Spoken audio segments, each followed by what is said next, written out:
up, guys? Ryan here, and today I want to talk to you about a movie that I saw, I think it was Wednesday past, Hobo with a Shotgun. As if the title doesn't say it all. A little history to start. I'm sure you guys have heard of it, and if you haven't, I'm going to educate you right now. When Grindhouse came out, when was that, 2007, something like that? There was like a, all those trailers were done by certain directors. Rob Zombie did one, and there was a bunch of others that were in between. I think Eli Roth did one, like Thanksgiving.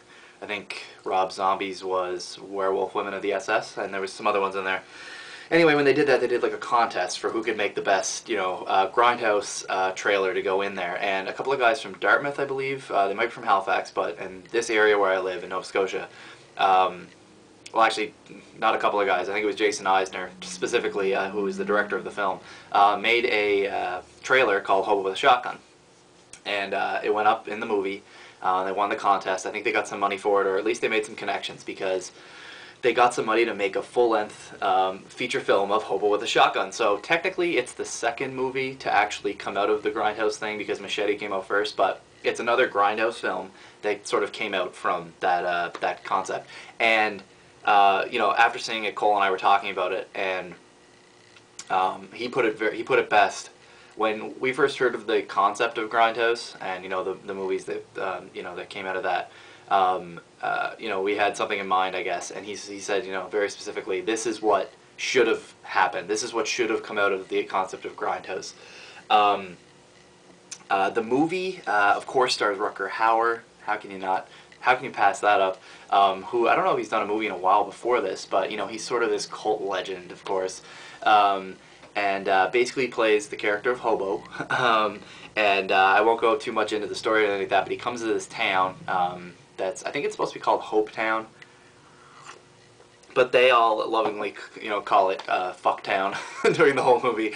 And basically it's overrun with crime and just, an awful place to live. And he's just trying to, fulfill his dreams of getting his own lawnmower, and shit turns ugly, and he's forced to take justice into his own hands with a shotgun. And the tagline is like delivering justice one shell at a time. The movie, guys, I'm telling you, we've got it here in Canada. I think it's nationwide now. I think it was nationwide since like the end of March.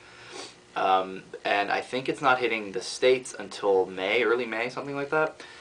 So all the Americans that are out there watching, in the UK, I think you guys are getting it later in the summer. I know I have some UK watchers. So at least I think by July 22nd, I think is the UK launch. It'll be like worldwide, or, whatever, Europe and, North America. And go see this movie. I don't often say, like, I usually say, leave it up to your taste, decide if you want to see it or whatever. You will be completely remiss if you don't see this flick. It's all done in Technicolor. Just watching it is a throwback. The writing in it, the lines it is line after line of just classic stuff. I mean, unbelievable stuff that comes out of the mouths of the actors. As if the trailer was enough. Like, if you've seen the trailer, that has a lot of lines in it. The trailer actually fits the movie. I think a lot of the stuff that's in the trailer sort of appears in the movie. And but having Rutger Hauer deliver some of those lines is just unbelievable. There's this whole conversation. There's all kinds of stuff in the movie that's just completely surreal. Like, you're watching and you're like, what is happening? And there's this whole conversation that Rutger Hauer has with another character. There's this other character in the movie named Abbie. She's played by Molly Dunsworth, who you probably wouldn't know, but here in, like I said, Nova Scotia, the Dunsworth name sort of crops up with a lot of this stuff. I think she's the daughter of John Dunsworth, who, if I'm correct, was in Trailer Park Boys. I'm sorry, I'm not up to date on Trailer Park Boys, which is kind of silly because it was filmed here in Halifax and all that. And I see those guys all the time downtown and stuff, but I've only watched a couple episodes of the show. One of the guys from the Trailer Park Boys, though, Ricky, he's in the movie at the very start. But anyway, yeah, Abbie in the film, she's like the hooker with a heart of gold. Just a great character. She did a really great job. But anyway, they're having this conversation, and I won't go into it, but it's just, like, afterwards you're just sitting there like, what just happened? But that's just, there's tons of crazy stuff. There's another character in it, the Drake.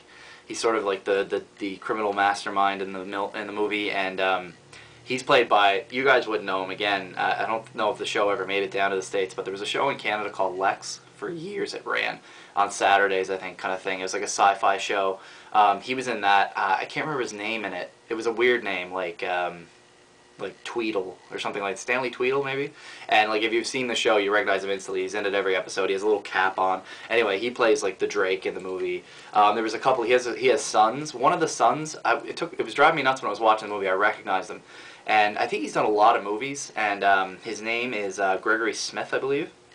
And he's like sort of, out of the two brothers, he's like the main brother, I guess is the way to put it. I don't know. You'll see the movie, you'll know what I'm talking about. But I recognized him, not from all the other stuff he's done, because he's been in a lot of movies. If you look at his filmography, he's got a lot of stuff in there. There's a new Canadian TV show, and I think it's just Canadian, on Global, called Rookie Blue.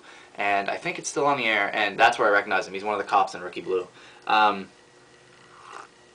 Anyway, that's some of the actors in it. Oh, the guy in the trailer, his name, David Brunt. I have it over here. David Brunt. He's in the trailer. He also makes an appearance in the film as a cop. But anyway, yeah, it's just unbelievable, this movie. I will tell you right now too. You know, on top of the the throwback look, the crazy dialogue, the hilarious scenes. If there's a stitch of CGI in this film, like, I didn't see it. I am telling you right now, it is all practical effects, and there are a ton of them. This movie is bloody as hell. Gory like you wouldn't believe. Like, some of the stuff that happens in it is just, like I said, it's something you'd only see in, like, an exploitation classic, or, like, a really, like throwback horror movie or something like that. Some of the stuff is just really bloody, really gory, just over the top.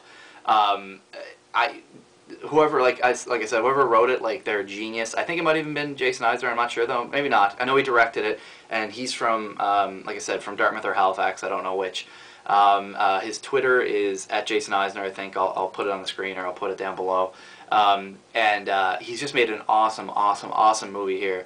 It was fun watching it for myself because it was filmed here in Halifax where I live, so it was like you could see all these landmarks and places that, you know, I see every day. So that was fun, because usually when you watch movies, you don't get that. I know if you're from Vancouver, Toronto, LA, most of the United States, you know, you see that sort of stuff, I think, a lot. But being from here in Halifax, it was really cool to see that. Also, again, I don't think the Americans or anyone else in the UK, I don't know if you guys are going to get it, because it was a Canadian cartoon when we were kids. I won't say anything else, actually, I guess, but the end credits of the movie blew my fucking mind. Like, blew me away. You know, I sat through this crazy, insane movie. The ending is so, like, over the top. Everything about the movie is over the top, and, you know, it's just ended, and this song comes on, and I won't say what it is again, because I don't want to ruin it for anybody, because it was so amazing hearing it. But again, it's something that I think only the Canadian viewers are going to get. You know what I mean? It's just something from, you know, if you're from the 80s, 90s, it's something from your childhood, I guarantee it. It's an amazing song that I can't go into it anymore without ruining it, but it's going to blow your top. I'm not even joking. But anyway, like I said, I don't often straight up recommend a movie. I'm telling you right now, go see Hobo with a Shotgun when it comes, because it is totally worth it. It is unbelievable.